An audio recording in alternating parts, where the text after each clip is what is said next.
நமக்காக வாசிக்கலாம். 1 நாளாகமம் 4ஆம் அதிகாரம் 10ஆம் வசனம்.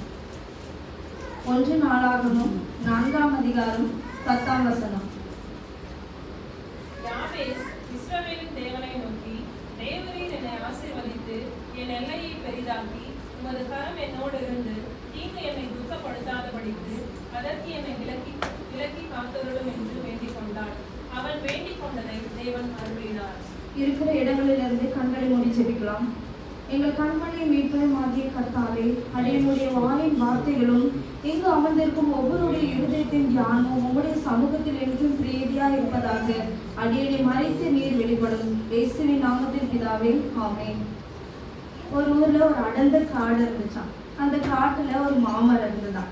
அந்த மாமரம் தனியாவே நின்றுட்டு இருந்துச்சான். ரொம்ப ஃபீல் பண்ணிச்சான், சே என் கூட யாரும் பேசுறதுக்கு ஆளே இல்லையே அப்படின்னு சொல்லிட்டு. ஒரு நாள் ஒரு குட்டி பையன் வேகமா ஓடி வந்து மாமரத்து மேல ஏறி விளையாடிட்டு இருந்தானா. அந்த மாமரம் அந்த குட்டி பையனை பார்த்து, நீ என் கூட ஃப்ரெண்டா இருக்கியா அப்படின்னு சொல்லிட்டு கேட்டுச்சான். உடனே அந்த பையன் சொன்னானா, நான் உன் கூட ஃப்ரெண்டா இருக்கிறேன் அப்படின்னு சொல்லிட்டு போயிட்டானா. திரும்ப அடுத்த நாள் வந்து வெயிட் பண்ணிட்டு இருந்தது அந்த மாமரம். திரும்ப அடுத்த நாளும் அந்த குட்டி பையன் வந்தானா. அப்போ திரும்ப மாமரம் கேட்டுச்சான், நீ என் கூட ஃப்ரெண்டா இருக்கியா அப்படின்னு சொல்லிட்டு. அதுக்கு அந்த குட்டி பையன் சொல்றானா, நான் என்ன குழந்தைய அவங்க கூட விளையாடுறதுக்கு, ஆனா எனக்கு வந்து பொம்மை தேவைப்படுது, எனக்கு பொம்மை வாங்க நீ ஹெல்ப் பண்றியா அப்படின்னு சொல்லிட்டு கேட்டுச்சான். உடனே மாமரம் என்ன பண்ணிச்சா, யோசிக்காம, ஓகே நான் ஹெல்ப் பண்றேன், என்னோட மாம்பழத்தெல்லாம் எடுத்துட்டு போய் விட்டு நீ வந்து பொம்மை வாங்கிக்கோ அப்படின்னு சொல்லிட்டு சொல்லிச்சான். ஓகே அப்படின்னு சொல்லிட்டு அந்த பையன் வேகமா சந்தோஷமா அங்க இருக்கிற மாம்பழத்தெல்லாம் பறிச்சு எடுத்துட்டு போயிட்டு விட்டு அவனுக்கு தேவையான பொம்மையெல்லாம் வாங்கி சந்தோஷமா இருந்தான். இந்த மாமரம் வெயிட் பண்ணிட்டே இருந்துச்சான், எப்போ அந்த பையன் வருவான் என் கூட விளையாடுவான் அப்படின்னு சொல்லிட்டு. ரொம்ப நாள் ஆச்சான், அந்த பையன் வரவே இல்லையா. கொஞ்ச நாள் கழிச்சு திரும்ப அந்த பையன் வந்தானா. அந்த பையன் வந்ததும் மாமரத்துக்கு ரொம்ப சந்தோஷமாயிடுச்சான். சூப்பர், என் ஃப்ரெண்டு திரும்ப என்கிட்ட வந்துட்டான் அப்படின்னு சொல்லிட்டு. திரும்பவும் கேட்டுச்சான், நீ என் கூட விளையாடுறியா அப்படின்னு. அதுக்கு அந்த பையன் சொன்னானா, நான் என்ன குழந்தையா, நான் இப்போ வாலிபனா ஆயிட்டேன், உன் கூடலாம் என்னால் விளையாட முடியாது, எனக்கு திருமணமும் ஆயிடுச்சு, ஸோ நான் உன் கூட விளையாட முடியாது அப்படின்னு சொல்லிட்டு நீ எனக்கு திரும்ப ஒரு உதவி பண்ணுறியா அப்படின்னு சொல்லிட்டு கேட்டான். உடனே அவன் மாமரம் சொல்லிச்சான், சரி சொல்லி என்ன உதவி வேணும், எனக்கு திருமணம் ஆயிடுச்சு ஆனால் எனக்கு தங்க வீடு இல்லை, எனக்கு ஒரு வீடு கட்ட நீ ஹெல்ப் பண்ணுறியா அப்படின்னு சொல்லிட்டு கேட்டுச்சான். உடனே மாமரம் என்ன சொல்லிச்சான், ஓகே நான் ஹெல்ப் பண்ணுறேன், என்னோட கிளையெல்லாம் வெட்டி நீ வீடு கட்டிப்போ அப்படின்னு சொல்லிட்டு சொல்லிச்சான். உடனே இவனை ரொம்ப சந்தோஷத்தோட மாமரத்தோட கிளையெல்லாம் வெட்டி ஒரு வீடு கட்டிக்கிட்டு சந்தோஷமா வாழ்ந்தானாம். அப்புறமா மாமரம் வந்து திரும்பவும் என்கிட்ட வந்துருவான்னு சொல்லிட்டு வெயிட் பண்ணிச்சான். ஆனாலும் அந்த பையன் திரும்ப வரவே இல்லையா. பல வருஷம் கழிச்சு திரும்ப அந்த பையன் வந்ததுன்னா மாமரம் ரொம்ப சந்தோஷப்பட்டுச்சான். பரவாயில்ல இப்போவாவது வரானே அப்படின்னு சொல்லிட்டு திரும்ப அவங்க கிட்ட கேட்டுச்சான், நீ என் கூட விளையாடுறியா அப்படின்னு சொல்லிட்டு.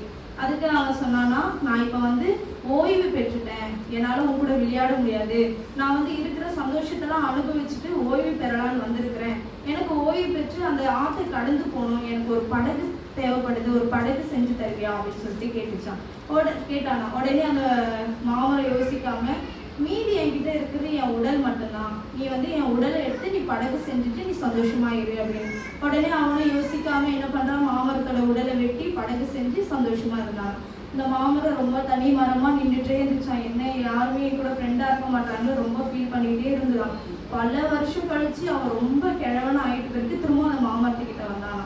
மாமரம் வந்து இப்பவாச்சும் நீ என் கூட ஃப்ரெண்டா இருப்பியா அப்படின்னு சொல்லிட்டு கேட்டுச்சான். உடனே அதாவது முதிர் வயதானவர் என்ன சொல்றாருன்னா, நான் ரொம்ப வயசாயிட்டேன், எனக்கு ரொம்ப டயர்டா இருக்கு, எனக்கு இலைப்பாறுதல் வேணும், நான் எங்கேயாவது படுத்து தூங்கணும் அப்படின்னு சொல்லிட்டு சொன்னானா.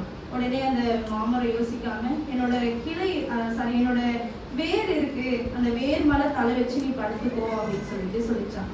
ஸோ இந்த மாமரம் மாதிரி தான் நம்மளுடைய இயேசு கிறிஸ்துவம். நம்ம தேவைன்னா மட்டும்தான் போயிட்டு ஏசப்பா இது வேணும் அது வேணும் அப்படின்னு சொல்லிட்டு கேட்குறோம். ஆனாலும் ஏசப்பா என்ன பண்றாரு, நீ என்ன கேட்டாலும் நான் தருவேன், எனக்கு அதாவது நமக்காக ஆண்டவர் தன்னோட உயிருமே கொடுத்துட்டாரு. ஸோ நம்ம வந்து ஆண்டவர்கிட்ட எப்போ பேசுவோம் தான் ஆண்டவர் எதிர்பார்க்குறாரு. அந்த மாமரம் என் கூட விளையாடுவியா தான் எதிர்பார்த்துச்சு. அதே மாதிரி தான் ஆண்டவர் வந்து நம்ம எப்போ போயிட்டு ஆண்டவர்கிட்ட பேசினாதான் எதுவாக இருந்தாலும் ஆண்டவர் செய்வாரு.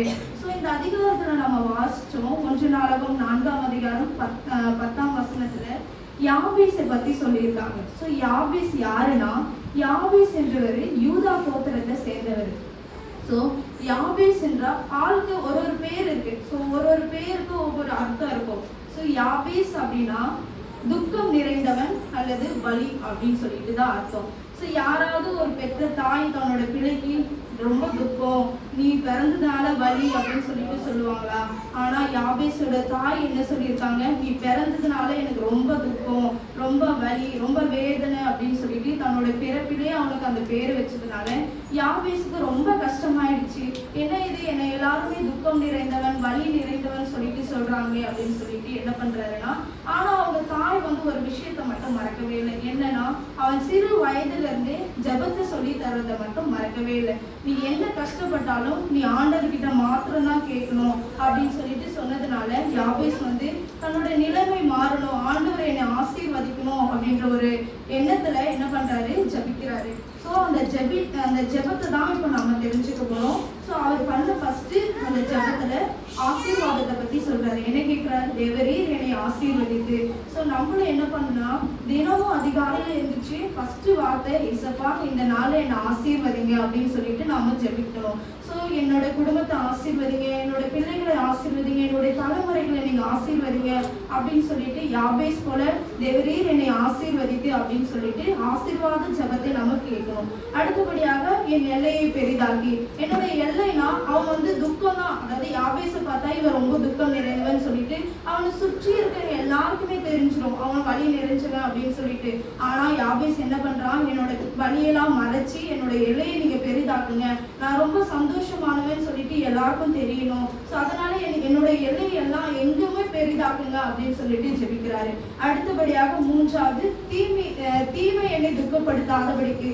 தீமை இந்த முக்கியமான வார்த்தை. ஏன்னா நமக்கு வாழ்க்கையில எல்லாருக்குமே நேரிடுகிற கஷ்டங்கள், பாரங்கள், எல்லாமே தீமையான காரியங்கள் நம்மள ரொம்ப அப்படியே ஒண்ணு இல்லாம பண்ணிடுது. ஏன்டா எனக்கு இவ்வளோ பெரிய கஷ்டம் வந்துச்சு அப்படின்னு சொல்லிட்டு ரொம்ப ஃபீல் பண்ணுவோம். ஸோ அதுக்காக தான் அதாவது அந்த வார்த்தை அவனை எவ்வளவு கடுமையா பாதிச்சிருந்தா அந்த தீமை வந்து என்னை அணுகக்கூடாது அப்படின்னு சொல்லிட்டு ஜெபம் பண்ணியிருப்பான். ஸோ தீமை என்னை துக்கப்படுத்தாதபடிக்கு அதுல இருந்து என்னை விலக்கி காத்து கொள்ளுங்க அப்படின்னு சொல்லிட்டு ஜெபம் பண்றாரு. 3 காரியங்களும் ஜெபம் பண்ணிட்டு ஆண்டவர் வந்து சும்மா இல்லை, என்ன பண்றாரு, அடுத்தபடியாக அவன் வேண்டி கொண்டதை எல்லாம் தேவன் அருளினார். ஸோ நாம வந்து என்ன கேட்குறோமோ அதை நம்ம தெளிவா கேட்கணும். இசப்பா இந்த நாளை நீங்க எனக்கு ஆசீர்வாதமா தாங்க, இந்த நாள்ல நான் அதாவது எனக்கான எந்த ஒரு காரியமும் தடைபடக்கூடாது, என்னோட எல்லையெல்லாம் பெரிதாக்குங்க அப்படின்னு சொல்லிட்டு ஜெபம் பண்ணணும். மூன்றாவதாக தீமையான காரியங்கள் ஒன்றும் என் வாழ்க்கையில் நடைபெறக்கூடாது, நீங்க என்னை பாதுகாத்து கொள்ளுங்க அப்படின்னு சொல்லிட்டு ஜெபிக்கணும். 4வது, ஆண்டவர் நீங்க கேட்டீங்கன்னா இது எல்லாத்தையுமே ஆண்டவர் வந்து அருளி செய்வார். ஸோ நம்ம வந்து ஜெபிக்கிற காரியங்கள் நிறைய விதமா எல்லாரும் ஜெபிப்போம். ஒருத்தவங்க உட்காந்துனே ஜெபம் பண்ணாங்க, ஒருத்தவங்க முட்டி போட்டு ஜெபம் பண்ணாங்க, ஒருத்தவங்க படுத்துக்கிட்டு பல்லு வளர்க்கும் போது குளிக்கும் போது எல்லாருமே ஒவ்வொரு மாதிரி ஜெபம் பண்ணுவாங்க. நான் 2 ஜெபத்தை மாத்திரம் இப்ப நான் சொல்றேன். ஃபர்ஸ்ட் உபவாச ஜெபம், 2வது முழங்கால் ஜெபம். உபவாச ஜெபம் அப்படின்னா என்ன வாசிக்கலாம். மத்தேயு 6ஆம் அதிகாரம் 16 - 18 முடிய. மத்தேயு 6ஆம் அதிகாரம் வசனங்கள் 16 - 18 முடிய. நீங்கள் உபவாசிக்கும் போது மாயக்காரரை போல முகவாடலாய் இராதேயுங்கள். அவர்கள் உபவாசிக்கிறதை மனுஷர் காணும் பொருட்டாக தங்கள் முகங்களை வாட பண்ணுகிறார்கள். அவர்கள் தங்கள் பலனை அடைந்து தீர்ந்ததென்று மெய்யாகவே உங்களுக்கு சொல்கிறேன். நீயும் உபவாசிக்கும் போது அந்த உபவாசம் மனுஷங்களுக்கு காணப்படாமல் அந்தரங்கத்தில் இருக்கிற உன் பிதாவுக்கே காணப்படும்படியாக உன் தலைக்கு எண்ணெய் பூசி உன் முகத்தை கழுவு. அப்பொழுது அந்தரங்கத்தில் பார்க்கிற உன் பிதா உனக்கு வெளியரங்கமாய் பலன் அளிப்பார். ஸோ உபவாச ஜெபம். உபவாசம் அப்படின்னா நம்ம சாப்பிடாம உடம்ப வருத்திக்கிட்டு மூஞ்ச பாரு டல்லா வச்சுக்கிட்டு பார்த்தாலே தெரிஞ்சோ நீ ஃபாஸ்டிங் இருக்கிறியா அப்படின்னு சொல்லிட்டு. ஆனா ஆண்டவர் வந்து அந்த மாதிரி உபவாசத்தை எப்பவுமே விரும்ப மாட்டார். ஆண்டவர் விரும்புற ஒரே ஒரு உபவாச ஜெபம் அப்படின்னு பார்த்தா நம்மளோட ஆத்மாவை முழுசா தாழ்த்தணும் தான் எதிர்பார்க்கிறாரு. அதாவது நம்மளோட ஆத்மா தான் எல்லாத்திலுமே வலிமை மிக்குது. ஸோ நம்ம அதை வந்து பெருமையா எண்ணாம ஆண்டவர் மாத்திரம்தான் நமக்கு எல்லாமே அப்படின்னு சொல்லிட்டு நம்மளோட ஆத்மாவை தாழ்த்தி ஆண்டவர்கிட்ட ஜெபம் பண்ணணும். அதாவது உபவாசம் என்பது ஆத்மாவை தாழ்த்துவதுதான் உபவாசம். 2வது நம்மளோட இருதயத்தை தாழ்த்தணும். ஸோ இருதயத்தின் நினைவுகள் காரியங்கள் தான் எல்லாமே வாய்க்க பண்ணும். ஸோ நம்மளுடைய இருதயத்தை தான் நம்ம எப்பவுமே தாழ்த்தி ஆண்டவர் முன்னாடி நம்ம ஜெபம் பண்ணணும். இருதயத்தை தாழ்த்துறதுன்னா பைபிள்ல ஒரு எக்ஸாம்பிள் யாருன்னு பார்த்தோம்னா நினிவே மக்கள். நினிவே மக்கள் வந்து பொல்லாங்கான காரியங்களை நிறைய செஞ்சாங்க. அதனால ஆண்டவர் என்ன பண்றாரு, அவங்க மேல கோபம் உண்டு அவங்களை அழிக்கணும்னு நினைச்சிட்டாரு. ஆனா யோனா தீர்க்கதரிசி போயிட்டு தன்னோட பாவங்களை அறிக்கையிடும்படி நினிவே மக்கள் கிட்ட சொல்லும் போது நினிவே மக்கள் என்ன பண்ணாங்கன்னா தன்னோட இருதயத்தை தாழ்த்தி உபவாசம் இருந்தாங்க. மக்கள் மட்டும் இல்ல, ஆடு மாடு எல்லாருமே வந்து தன்னுடைய இருதயத்தை தாழ்த்தி தன்னுடைய பாவங்களை மன்னிக்கும்படியாக ஆண்டவர் கிட்ட வந்து உபவாசம் இருந்தாங்க. ஸோ நம்ம எப்பவுமே என்னன்னா உபவாசம்ன்றது சாப்பிடாம உடம்ப வருத்திக்கிறது மட்டும் கிடையாது. ஃபர்ஸ்ட் நம்மளுடைய ஆத்மாவை தாழ்த்தணும், ரெண்டாவது நம்மளுடைய இருதயத்தை தாழ்த்தணும், மூன்றாவது என்னன்னா நம்ம வந்து முழுமையா நம்மள ஒப்பு கொடுக்கணும். நான் வந்து ஏசப்பா நான் ஒண்ணுமே கிடையாது, நீங்க தான் எனக்கு எல்லாமே, நான் உங்ககிட்ட ஒப்படைச்சிடறேன் அப்படின்னு சொல்லிட்டு இந்த 3 காரியங்களும் நம்ம உபவாசமா இருந்து ஃபர்ஸ்ட் நம்மளோட ஆத்மாவை தாழ்த்தணும், ரெண்டாவது இருதயத்தை தாழ்த்தணும், மூன்றாவது காரியமா நான் ஒண்ணுமே கிடையாது, நீங்க தான் எனக்கு எல்லாமே அப்படின்னு சொல்லிட்டு ஆண்டவர் மீது நம்மளுடைய கஷ்டத்தை நம்மளுடைய பாரத்தை எல்லாத்தையுமே வைத்து விடணும். பைபிள்ல வந்து உபவாசம் இருந்து வென்றவங்க நிறைய பேர் இருக்காங்க. மோசே எடுத்துக்கிட்டோம்னா மோசே வந்து அந்த 10 கட்டளையை பெறதுக்காக 40 நாள் உபவாசம் இருந்தாரு. ஸோ அந்த உபவாசம் தான் ரொம்ப வல்லமையா இருந்தது. அவர் உபவாசம் இருந்து 10 கட்டளையை பெற்றதுனாலதான் அந்த கட்டளையின்படி நாம இப்ப வாழ்றோம்.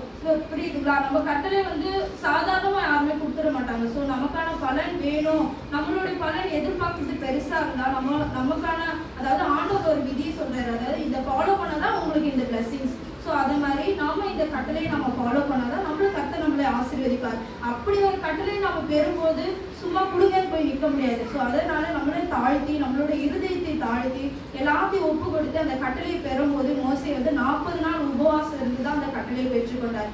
அடுத்து நெகேமியா தீர்க்கதரிசி வந்து எருசலேம் தேவாலயத்தை கட்டுறதுக்காக உபவாசம் இருந்தாரு. ஸோ அவர் உபவாசம் இருக்கும்போது நினைச்ச மாதிரி எருசலேம் தேவாலயத்தையும் கட்டி முடிச்சுட்டாங்க. ஸோ நம்ம கூட நம்மளுடைய திருச்சபை கட்டணும் இல்லை பெரிதாக்கணும் அப்படின்னா உபவாசம் இருந்து ஜெபிக்கலாம். நம்மளோட உபவாசமும் ஆண்டவர் கேட்டு அதுக்கான பலனை தருவார். எல்லாரும் இடிச்சுட்டு உட்காராம ஃப்ரீயா நல்லா ஹாயா உட்காரலாம். ஸோ நாமளும் உபவாசம் இருந்து ஆண்டவர் கிட்ட பெரிய திருச்சபை வேணும் அப்படின்னு சொல்லிட்டு நம்ம ஜெபிக்கலாம். மூன்றாவதாக எஸ்தர் ராஜாத்தி பத்தி எல்லாருக்குமே தெரியும். எஸ்தர் ராஜாத்தி என்ன பண்ணாங்கன்னா தன்னுடைய ஜனங்களுக்காக என்ன பண்றாங்கன்னா அவங்களுமே உபவாசம் இருந்தாங்க.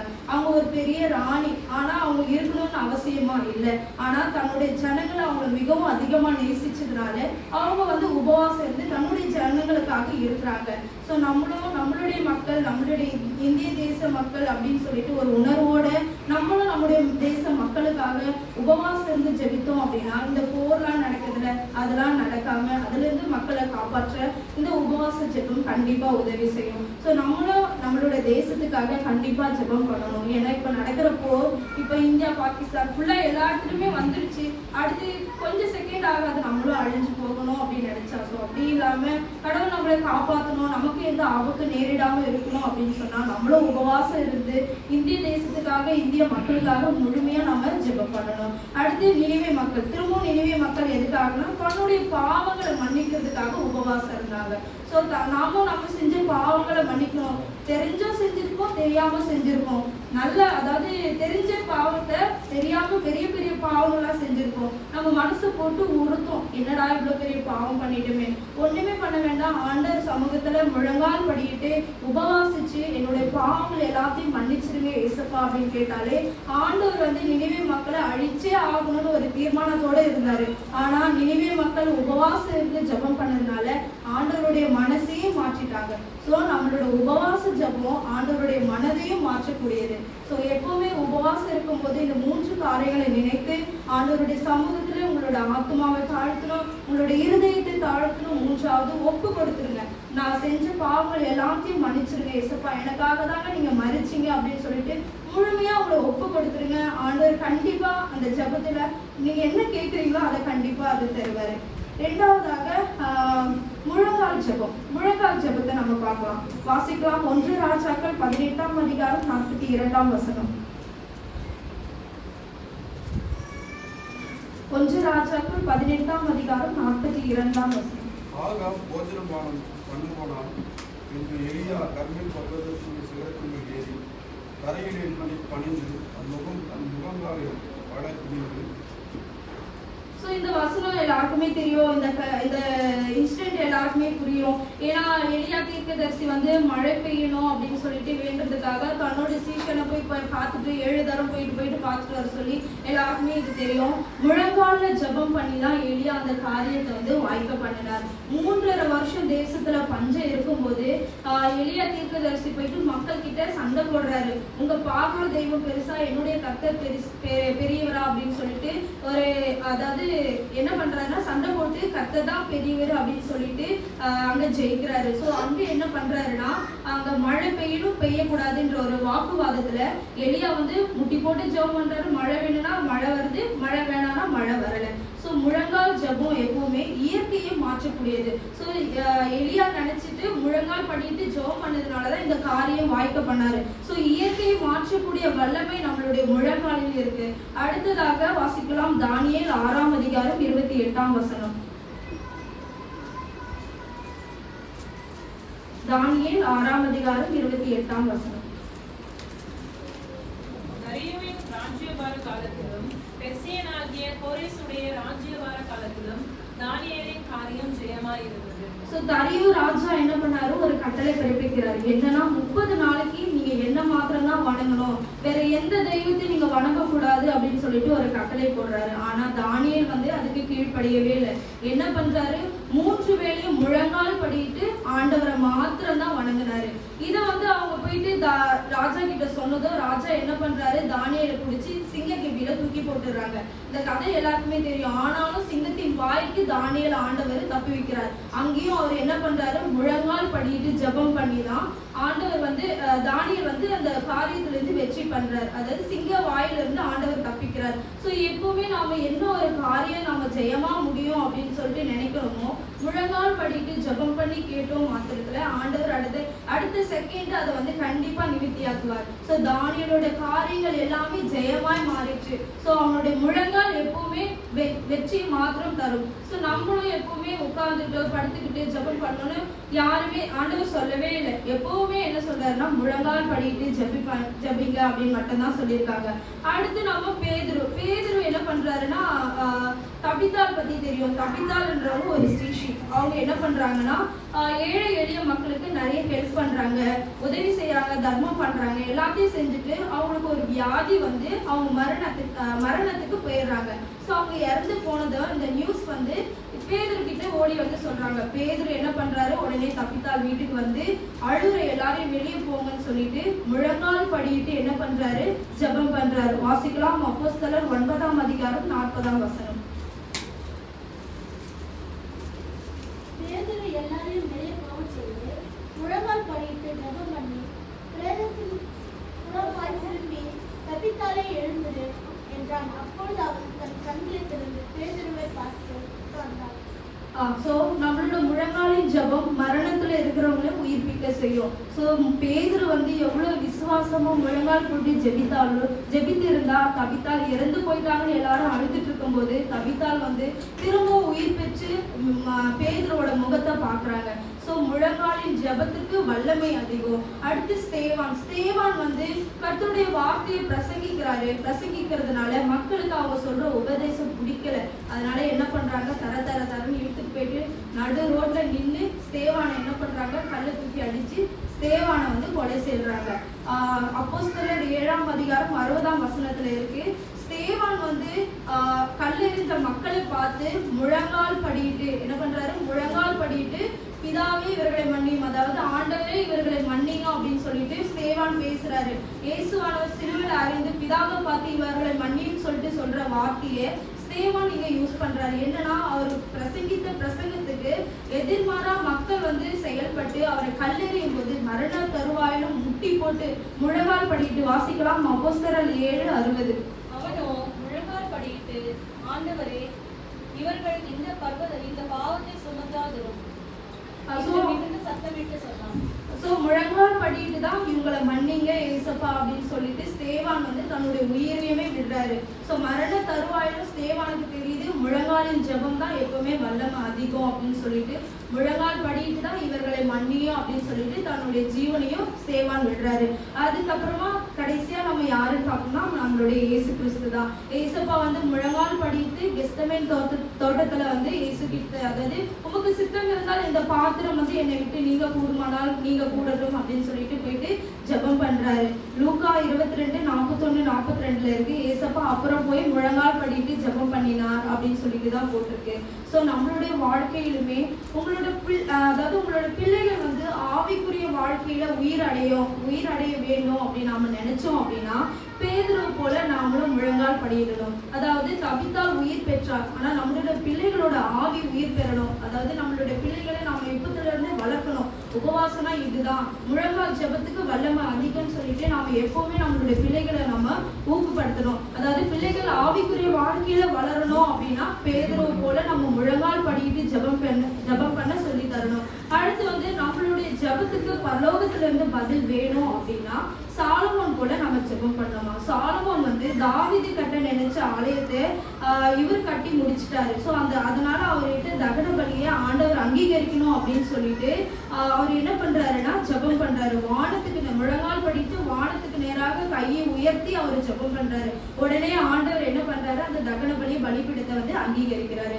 அடுத்து நம்மளுடைய வறட்சியான வாழ்க்கை, வறண்ட நிலமான நம்மளுடைய வாழ்க்கை மாறணும் அப்படின்னா எலியா போல ஜெபிக்கிறோம். எலியா வந்து இயற்கை மாற்றக்கூடிய வல்லமையில முழங்கால் படிட்டு ஜெபித்தாரு. ஸோ நம்மளுடைய வாழ்க்கையில ஏற்படுகிற கஷ்டங்கள், நஷ்டங்கள், வறட்சி எல்லாமே மாறணும் அப்படின்னா நாமளும் எலியா போல ஜெபம் பண்ணணும். அதுக்கப்புறமா உங்களுடைய வேலை ஸ்தலங்கள்ல, நம்ம வேலை பார்க்குற வேலை ஸ்தலங்கள்ல நம்ம உயர்வடையணும், மேலும் மேலும் உயர்வடையணும் அப்படின்னா தானியேல் போல 3 வேளையை நம்ம முழங்கால் படிட்டு ஜெபிக்கணும். உங்களால கூடாது முழங்கால் பண்ண ஆண்டவர்கிட்ட ஜெபம் பண்ணணும். ஆண்டவரே முழங்கால் படிட்டு எனக்கு திறமையை தாங்க, எனக்கு அந்த நல்ல ஆவியை தாங்க அப்படின்னு சொல்லிட்டு ஆண்டவர்கிட்ட நம்மளுடைய தாழ்த்தி நம்மளுடைய ஜெபத்தை நம்ம ஏறெடுக்கணும். அதுக்கப்புறமா உலகத்தையும் பாவத்தையும் நம்ம ஜெபிக்கணும் அப்படின்னா நம்ம கர்த்தராகிய இயேசு கிறிஸ்துவை போலதான் நம்ம ஜெபிக்கிறோம். ஓகேவா? நம்மளுடைய பாவம் தான் மெயினே. நம்ம செய்த பாவங்கள் தான் நம்மளுடைய பிள்ளைகளையும் நம்மளுடைய சந்ததியும் தொடர்ந்து வரும். ஸோ நம்மளுடைய பாவங்களை நாம செஞ்சது நம்மளே மன்னிப்பு கேட்டு விட்டுட்டோம்னா பின்வர சந்ததிகள் எல்லாருமே சந்தோஷமா இருப்பாங்க, பாவம் இல்லாம இருப்பாங்க. ஸோ நம்மளுடைய பாவங்களுக்காக சிலுவையில் மரித்த இயேசு கிறிஸ்துவை போல நாம ஜெபிக்கணும். ஸோ என்னுடைய பாவங்களை நீங்க மன்னித்துருங்க அப்படின்னு சொல்லிட்டு இயேசு கிறிஸ்துவை போல நாம ஜெபிக்கணும். அடுத்து யாருடைய ஜெபம்லாம் கேட்கப்படும் அப்படின்னு சொல்லிட்டு நம்ம பார்க்கலாம். ஃபர்ஸ்ட் வாசிக்கலாம் சங்கீதம் 34:15. யாருடைய ஜெபம் கேட்கப்படும்? சங்கீதம் 34:15. கண்கள் நீதிமான்கள் மேல் நோக்கமாயிருக்கிறது, அவருடைய செவிகள் அவர்கள் கூப்பிடுதலுக்கு திறந்திருக்கிறது. ஓகே, ஃபர்ஸ்ட் என்னன்னா நீதிமான்கள் மேல் தான் கர்த்தருடைய கண்கள் எப்பவுமே நோக்கமா இருக்கிறது. ஸோ நம்ம வந்து என்ன காரியம் செஞ்சாலும், யாரு நம்மளை தட்டி கழிச்சாலும், நாம நம்முடைய வேலையிலும் எல்லா விஷயத்திலும் உண்மையும் உத்தமமா இருந்தோம்னா நம்மள நீதிமான்கள் சொல்லிட்டு ஆண்டவர் நம்ம மேலதான் அவருடைய கண்களை வைத்திருப்பார். நம்ம என்ன கேட்டாலும் உடனே ஆண்டவர் பதில் சொல்றாரு. அவருடைய செவி வந்து திறந்திருக்கிறதா. நீதிமான்கள் கேட்கிற ஜெபம் உடனே பதில் அளிக்கப்படும் சொல்லிட்டு சங்கீதக்காரர் தாவீது சொல்லியிருக்கிறாரு. அடுத்தபடியாக நீதிமொழிகள் 15:8 என்ன சொல்றாருன்னா செம்மையானவருடைய ஜெபம், செம்மையானவருடைய ஜெபமும் அவருக்கு வந்து பிரியமா இருக்கிறதா. ஸோ செம்மையா இருக்கிறவங்களுடைய ஜெபமும் ஆண்டவருக்கு ரொம்ப பிடிச்சிருக்கு. ஸோ நாமளும் செம்மையான காரியங்கள்ல தேவையில்லாத காரியங்களை ஈடுபடாம கர்த்தருக்கு செம்மையான வழியை நாம செஞ்சோம்னா ஆண்டவருடைய ஜெபம், அதாவது செம்மையானவருடைய ஜெபம் வந்து ஆண்டவருடைய சமூகத்துல என்றுமே கேட்குமா. அடுத்து வாசிக்கலாம் மத்தேயு 21:22.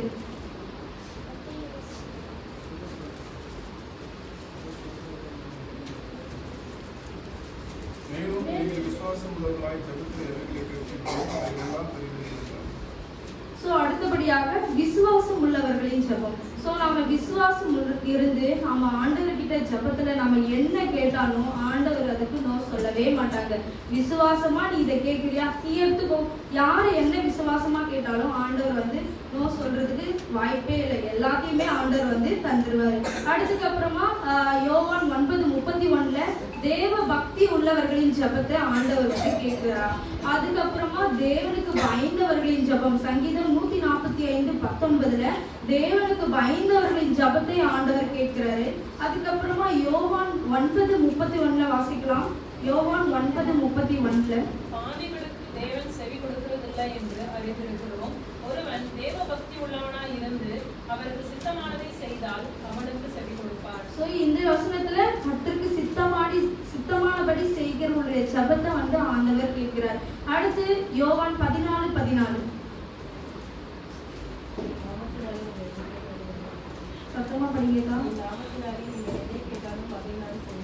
என் நாமத்தினாலே நீங்கள் எதை கேட்டாலும் அதை நான் செய்வேன். ஸோ இயேசுவின் நாமத்தினாலே இதை கேட்கிறோம் ஏசப்பா அப்படின்னு சொல்லிட்டு நாம கேட்டோம். அந்த மாத்திரத்துல ஆண்டவர் வந்து என்னுடைய நாமத்தினாலே நீங்க கேட்கிற எல்லா காரியங்களும் கண்டிப்பா கர்த்தர் வந்து கைக்குடி வர செய்வார். அதுக்கப்புறமா யோவான் 15:17 இயேசுவில் நிலைத்திருப்பவர்களுடைய ஜெபத்தை வந்து ஆண்டவர் கேட்கிறார். அதுக்கப்புறமா யோவான் 3:22 கர்த்தருக்கு பிரியமானபடி செய்கிறோடைய ஜெபத்தை வந்து ஆண்டவர் கேட்கிறார். அதுக்கப்புறமா 1 யோவான் 3:22 கற்பனைகளை கைக்கொள்கிறவர்கள் ஆண்டவர், அதாவது மோசே உபவாசம் இருந்து நமக்காக பெற்றுக்கொண்ட அந்த 10 கற்பனைகளை யார் யாரெல்லாம் கைக்கொண்டு அதன்படி நடக்கிறோமோ அவங்களுடைய ஜெபத்தை வந்து கண்டிப்பா ஆண்டவர் கேட்கிறார். ஒரு நாளும் அந்த ஜெபத்தை வீணா போக மாட்டாது. ஸோ மனதில் கொண்டு நினைச்சுக்கோங்க, கர்த்தருடைய கற்பனையை ஃபாலோ பண்ற எல்லாருடைய ஜெபத்தையுமே ஆண்டவர் கண்டிப்பா கேட்பாரு. அதுக்கு சங்கீதம் 145:18 தம்மை நோக்கி கூப்பிடுகிற யாவருக்கும் உண்மையாய் தம்மை நோக்கி கூப்பிடுகிற யாவருக்கும் கர்த்தர் சமீபமாய் இருக்கிறார். ஸோ இந்த வசனத்துல உண்மையாய் தம்மை நோக்கி கூப்பிடுகிற யாவருக்கும், சும்மா கிடையாது, மனசார ஏசப்பா நீங்க மாத்திரம்தான் எனக்கு எல்லாம், நீங்க மாத்திரம்தான் எனக்கு செய்யணும் அப்படின்னு சொல்லிட்டு நம்ம உண்மையா ஜெபம் பண்ணோம் அப்படின்னா அடுத்த செகண்டே ஆண்டவர் வந்து தன்னோட மனதை திறந்து தன்னுடைய செவியை திறந்து நமக்கு என்ன ஜெபம் கேட்டோமோ அதை வந்து உடனே நிவர்த்தி செய்வார். அடுத்து யாக்கோபு 5:16 ஊக்கமாய் ஜெபிக்கிறோடைய ஜெபம், ஊக்கமா அதாவது உண்மையா ஊக்கமா ஜெபிக்கிறோடைய ஜெபம் என்னைக்குமே வீண் போகாது. ஸோ நம்ம உண்மையா ஊக்கமா ஜெபிக்கிறவளா இருக்கணும். அடுத்து 2 ராஜாக்கள் 20:5 2 ராஜாக்கள் 20:5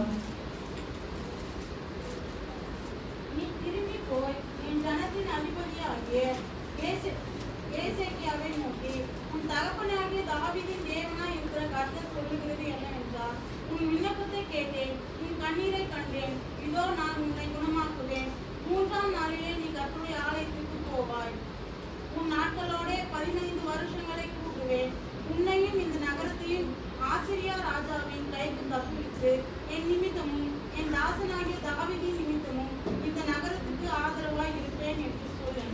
ஸோ இந்த அதிகாரத்துல எசேக்கியா ராஜாக்கு ஏற்படுகிற பலவீனத்தை நம்ம பார்க்கிறோம். ஸோ அவருக்கு வந்து சுகத்தை கட்டளையிடுறாரு. ஸோ அவர் என்ன பண்றாருன்னா கண்ணீரோட ஜெபிக்கிறார். ஸோ நம்மளோட கண்ணீருக்கும் ஆண்டவர்கிட்ட இருந்து கண்டிப்பா பதில் இருக்கு. உன்னுடைய கண்ணீர் எல்லாம் என்னுடைய திருத்தில் அளவோ இருக்கிறது இந்த வேதத்துல வசனம் இருக்கு. ஸோ நாம கண்ணீரோடு நாம என்ன காரியம் கேட்டாலும் ஆண்டவர் அதுக்கான பலனை உடனே செய்வார். சரிங்களா? ஸோ கண்ணீரோடு ஜெபிக்கிற ஜெபம் என்றுமே வீண் போகாது. அதுக்கப்புறமா லூக்கா 18:14 நம்ம பார்க்கிறோம் அப்படின்னா எல்லாருக்கும் தெரிஞ்ச அந்த 2 ஜெபங்கள் தான். ஆயக்காரர் ஜெபமும் பரிசேயருடைய ஜெபமும் தான் தெரியுது. ஆயக்காரனும் தூரத்தில் நின்று என்ன பண்றாருன்னா நான் வந்து ரொம்ப பாவி அப்படின்னு சொல்லிட்டு தன்னை தானே முழுமையா தாழ்த்துறாரு. ஸோ நம்மளும் வந்து முழுமையா நம்மளை தாழ்த்தி முழங்கால் படிட்டு ஜெபித்தோம் அப்படின்னா நம்மளோட காரியங்களும் கண்டிப்பா கர்த்தர் வாய்க்க பண்ணுவார். நீங்க எந்த காரியத்துல கேட்டாலுமோ கர்த்தர் அதை ஜெயமா மாற்றி தருவார். நாம எல்லா விஷயத்திலும் இப்பவே நாம நம்மளுடைய பிள்ளைகளுக்கு சொல்லி தரணும். நீங்க எல்லா காரியத்திலும் நீங்க முழங்கால் பண்ணிட்டு ஜெபிங்க. நாங்க கடைசி காலம் வரைக்கும் உங்க கூட வருவோமா வரமாட்டோமான்னு எங்களுக்கு தெரியாது. ஒரே ஒரு ஆண்டவர் மாத்திரம்தான் உங்க கூட வருவாரு. அதனால ஆண்டவரை நீங்க உறுதியா பற்றிக்கோங்க. முழங்கால் படிட்டு ஜெபம் பண்ணுங்க. முழங்கால மட்டும்தான் எல்லா காரியமும் ஆகும் அப்படின்னு சொல்லிட்டு நம்ம பிள்ளைங்களுக்கு நாம இப்பத்துல இருந்தே முழங்கால் ஜெபத்தை பத்தி நம்ம சொல்லி கொடுக்கணும். வேதம் என்பது நமக்கு கிடைத்த ஒரு அன்பின் தேன் கூடு. ஆனா முழங்கால் ஜெபம் எப்படின்னா மூளை செய்யாத காரியங்கள் கூட முழங்காலால் செய்ய முடியும். ஸோ நம்ம என்ன நினைச்சாலும் செய்ய முடியலே யோசிக்காம உடனே டக்குன்னு முழங்கால் படிட்டு ஆண்டவரே இதை செய்யுங்க அப்படின்னு சொன்னா மூளையால் செய்யாதது முழங்காலால் செய்ய முடியும். ஸோ நம்ம எல்லாருமே உணர்ந்து முழங்கால் ஜெபத்துக்கு வல்லமை அதிகம். உபவாசம் இருந்து ஜெபித்தால் ஆண்டவர் அந்த ஜெபத்தை கேட்பார் அப்படின்னு சொல்லிட்டு நாமளும் நினைப்போம். முழங்காலில் நிற்போம், ஜெயம் பெறும். கர்த்தர் நம்ம அனைவரும் ஆசீர்வதிப்பாராக. ஜெபிக்கலாம்.